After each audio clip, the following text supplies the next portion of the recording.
നമസ്കാരം. മലയാളി വാർത്തയിലേക്ക് സ്വാഗതം. പ്രതിപക്ഷ നേതാവ് പിണറായി വിജയന്റെ വീട്ടിൽ ഇഡി ഉദ്യോഗസ്ഥർ പരിശോധനയ്ക്ക് എത്തിയതും പിന്നാലെയുണ്ടായ ആക്രമണ സംഭവങ്ങളുമൊക്കെ കഴിഞ്ഞ ദിവസങ്ങൾ കേരളം കണ്ടതാണ്. ഈ വിഷയത്തിൽ ഇപ്പോൾ പിണറായി വിജയന്റെ പ്രതികരണം വന്നിരിക്കുകയാണ്. അദ്ദേഹം പറയുന്നത് ഇഡിക്കെതിരായ പ്രതിഷേധം ശാന്തമായിരുന്നു എന്നാണ്. എല്ലാവരും കണ്ടതാണ് എത്ര ശാന്തമായിട്ടാണ് പ്രവർത്തകരൊക്കെ ആ വിഷയത്തോട് പ്രതികരിച്ചത് എന്നത്. സമാധാനപരമായി കാര്യങ്ങൾ നീക്കാനാണ് ശ്രമിച്ചത്. പ്രവർത്തകരൊക്കെ വീടിന് മുന്നിൽ എത്തുന്നു, അവർ ശാന്തമായി സമാധാനപരമായി പ്രതിഷേധം നടത്തുന്നു, സമാധാനപരമായി കാര്യങ്ങൾ കൈകാര്യം ചെയ്യുന്നു. ഇതെല്ലാം കേരളം കണ്ടതാണ് എന്ന് മുൻ മുഖ്യമന്ത്രി പിണറായി വിജയൻ പറയുകയാണ്. എല്ലാവരും അക്ഷരാർത്ഥത്തിൽ നടുങ്ങുകയാണ്. എവിടെയാണ് ശാന്തത, എവിടെയായിരുന്നു സമാധാനപരമായ നീക്കം എന്നത്? ചീമുട്ട എറിയുന്നു, കാറ് തല്ലിപ്പൊട്ടിക്കുന്നു, ഇഷ്ടിക എടുത്ത് കാറിന്റെ ചില്ല് തകർക്കുന്നു, വാഹനം മുന്നോട്ട് വിടാൻ അനുവദിക്കുന്നില്ല, വാഹനത്തിന് നേരെ ആക്രോശിക്കുന്നു, പാഞ്ഞെത്തുന്നു, കൂക്കി വിളിക്കുന്നു, വനിതാ ഉദ്യോഗസ്ഥരെ ആക്രമിക്കാൻ ശ്രമിക്കുന്നു. ഇതിലെവിടെയാണ് ശാന്തത? ഇതിലെവിടെയാണ് സമാധാനപരമായ ഇടപെടൽ? ഈ ചോദ്യമാണ് ഇപ്പോൾ കേരള ജനത ഒന്നടങ്കം ചോദിക്കുന്നത്. എവിടം കൊണ്ടാണ് സമാധാനപരമായി ഈ വിഷയത്തെ കൈകാര്യം ചെയ്യാൻ ശ്രമിച്ചു എന്ന് അദ്ദേഹം പറയുന്നതെന്ന് മനസ്സിലാക്കാൻ പറ്റുന്നില്ല. എന്തായാലും തുടക്കത്തിലൊക്കെ, അതും എല്ലാവരും സമ്മതിക്കുന്നുണ്ട്, തുടക്കത്തിലൊക്കെ സമാധാനപരമായിരുന്നു. പ്രവർത്തകരൊക്കെ വീടിന് ചുറ്റും വരുന്നു, സമാധാനപരമായി കാത്തു നിൽക്കുന്നു, പ്രതിഷേധമൊക്കെ വലിയ ശാന്തമായ രീതിയിൽ തന്നെയാണ്. പക്ഷേ ഇഡി ഉദ്യോഗസ്ഥർ ഈ റെയ്ഡിന് ശേഷം പുറത്തിറങ്ങി വാഹനത്തിൽ കയറി മുന്നോട്ട് പോകാൻ ശ്രമിച്ചപ്പോൾ തിരുവനന്തപുരത്ത് മാത്രമാണ് ഏറ്റവും വലിയ ആക്രമണം ഉണ്ടായത്. അവരുടെ വാഹനം തല്ലി തകർക്കുന്ന തരത്തിലേക്കുള്ള ആക്രമണ സംഭവങ്ങൾ റിപ്പോർട്ട് ചെയ്യപ്പെട്ടത്. ശാന്തമായിരുന്നു കോഴിക്കോടും, ശാന്തമായിരുന്നു കണ്ണൂരുമൊക്കെ ഇഡി ഉദ്യോഗസ്ഥരുടെ പരിശോധന. പക്ഷെ തിരുവനന്തപുരത്ത് കാര്യങ്ങൾ കൈവിട്ടു പോകുന്ന സാഹചര്യമാണ് ഉണ്ടായത്. ഇതുവരെയും നേതാക്കൾ ഈ ഒരു ആക്രമണത്തെ അപലപിക്കാൻ തയ്യാറായിട്ടില്ല എന്നതും ഏറ്റവും ശ്രദ്ധേയമാണ്. അപലപിക്കുക മാത്രമല്ല, ഈ പ്രവർത്തകർക്ക്, അതായത് ഈ ഇത്തരത്തിൽ ആക്രമണം നടത്തിയ പ്രവർത്തകർക്ക് വേണ്ട നിയമ സംവിധാനമെല്ലാം ഒരുക്കി നൽകുന്നു. കേസുമായി ബന്ധപ്പെട്ട് അവർക്ക് സുരക്ഷ ഒരുക്കുന്നു, കീഴടങ്ങാനുള്ള സൗകര്യം ഒരുക്കുന്നു, മറ്റ് നിയമ സഹായങ്ങൾ എത്തിക്കുന്നു. അങ്ങനെ അവരെ സഹായിച്ചുകൊണ്ടിരിക്കുകയാണ്. മറിച്ച് അപലപിക്കൽ അവരുടെ ഭാഗത്തുനിന്ന് ഉണ്ടാകുന്നില്ല എന്നതും ഏറ്റവും ശ്രദ്ധേയമാണ്. ചുരുക്കി പറഞ്ഞാൽ, ആക്രമണം നടത്തിയവർക്ക് രക്ഷകനായി പിണറായി വിജയൻ വീണ്ടും അവതരിച്ചിരിക്കുന്നു എന്ന് വേണം നമുക്ക് പറയാം.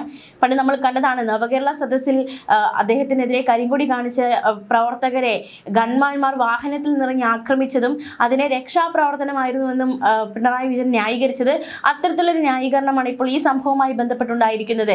ഇഡി ഉദ്യോഗസ്ഥർക്ക് നേരെ ആക്രമണം നടത്തിയതിനെ പരാമർശിക്കാതെ മറ്റ് ഭാഗങ്ങൾ മാത്രം പരാമർശിച്ചുകൊണ്ട് സമാധാനപരമായി ശാന്തമായിട്ടാണ് കാര്യങ്ങൾ കൈകാര്യം ചെയ്തത് എന്നാണ് അദ്ദേഹം ന്യായീകരിക്കുന്നത്, വിശദീകരണം നൽകുന്നത്.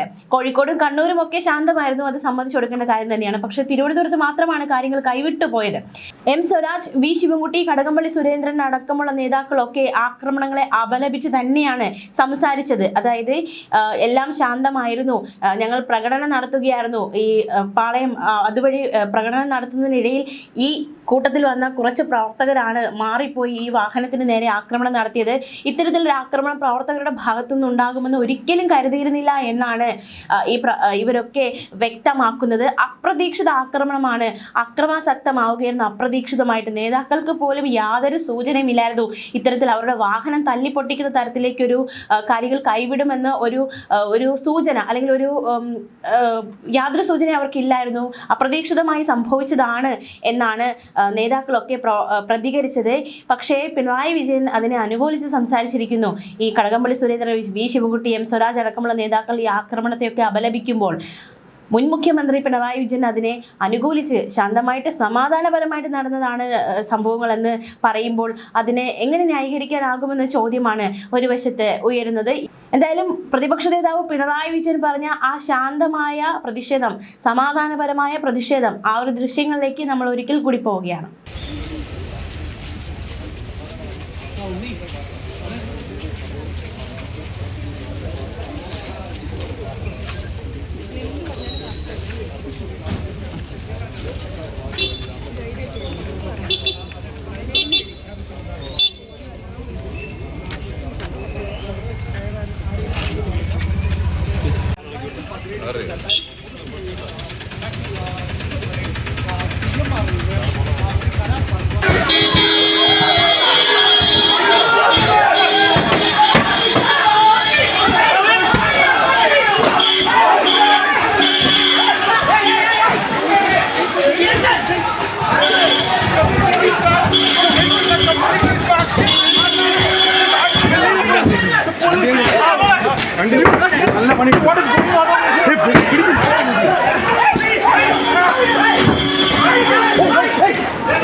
Thank you.